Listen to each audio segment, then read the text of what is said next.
On se pose souvent la question, du moins, il est important de se poser cette question. Est-ce que notre Seigneur nous aime?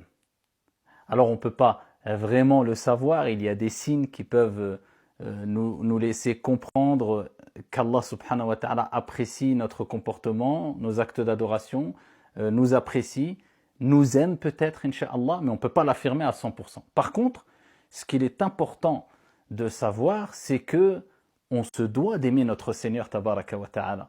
Vous savez qu'il y avait certains compagnons qui disaient, et qui pleuraient même, en disant, nous on aime notre Seigneur le Très-Haut, mais on ne sait pas si le Très-Haut nous aime.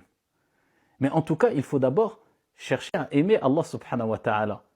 Et comment savoir si on aime vraiment Allah subhanahu wa ta'ala, si on est vraiment sincère?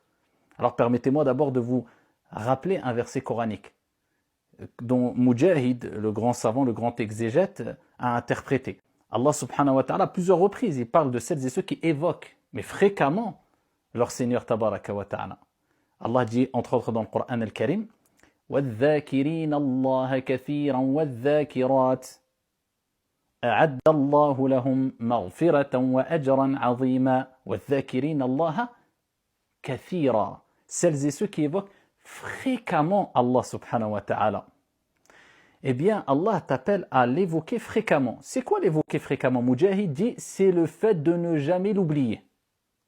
Donc, plusieurs moyens, eh bien, te permettent de ne pas oublier Allah subhanahu wa ta'ala, à savoir la prière, à savoir le jeûne, à savoir le dhikr, le fait de le glorifier, subhanallah, alhamdulillah, etc.